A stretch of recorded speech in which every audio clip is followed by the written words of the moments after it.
About time I got back to these. Today's character talk is a Patreon request from Minion of the East, who wanted me to discuss my thoughts on Sunset Shimmer, everyone's favorite bacon-headed Equestria girl. Like Rainbow Dash and the CMC, my view of Sunset Shimmer now is a lot different from what it was when she was first introduced, but I'm getting ahead of myself here. I think it's best to start with her initial introduction in the first Equestria Girls movie. Now, I wasn't too fond of that film, and Sunset was one of the main reasons why.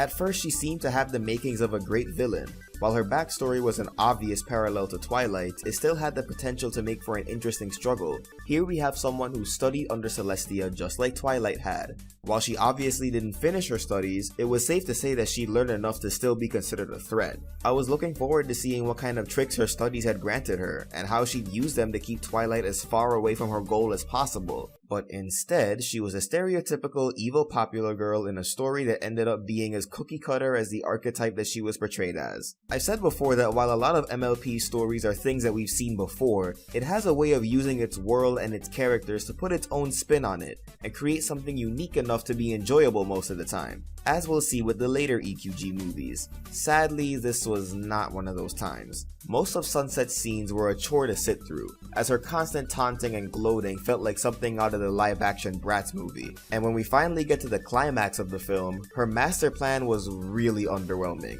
especially for a former pupil of Celestia's. Granted, from what we've seen, the Sun Princess isn't the best tactician herself, but still, that plan was more paper-thin than Charizard's defensive stats. You used that joke already. Well, I still think it's funny, so I'm gonna use it again. It's because of this that I really wasn't looking forward to Rainbow Rocks when it was first announced. As a villain, Sunset was almost as boring as Sombra, and her heel face turn at the end was so sudden that I highly doubted she'd be any better as a protagonist. Boy, was I wrong. From the beginning, I could sense that things were going to be different with Sunset this time around. I mean, besides the obvious, of course. In spite of her quick change in alignment, the majority of the school was, understandably, very distrusting of her. She had to earn the trust of her peers, while also having to deal with a new magical threat, and the combination of these two conflicts made me start to care about Sunset. I was invested, I suddenly wanted her to succeed, and I actually felt bad for her when things didn't go her way. I honestly don't know what happened in the writer's room between these two movies, but they stepped their game up with Sunset's character. When it comes to other characters I've disliked, my opinion of them starts to change with one episode, and then a later episode brings it on home. But this film managed to drastically shift my views in one fell swoop, and when I think about it, I can narrow it down to two things. Firstly, the fact that Sunset is legitimately trying. You can tell that she genuinely wants to better herself and make up for her past mistakes. From overt elements like her dialogue to subtle details like her facial expressions and body language, I get the feeling that she really wants to make amends.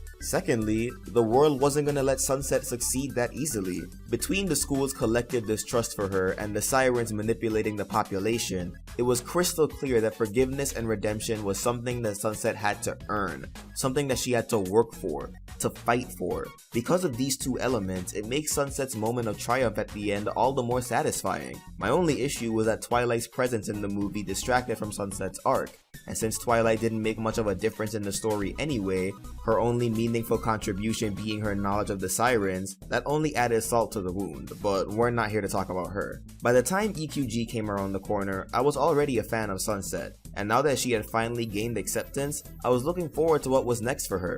Friendship games helped to bring her character arc full circle, where she extends the same supportive hand that was offered to her in the first film. The story also did a good job at setting Sunset apart from Twilight, and helped her to shake the label of Twilight clone, at least in my eyes. While Twilight has been shown to get defensive of her friends at times, Sunset is even more so, and it makes sense for her character.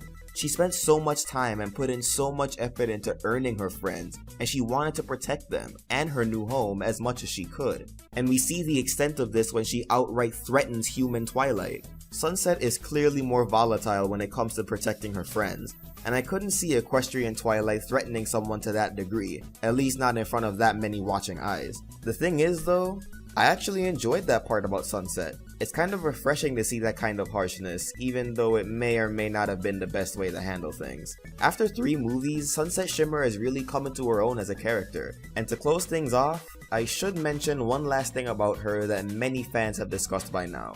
Should Sunset go back to Equestria? Honestly, If it was only to visit, sure.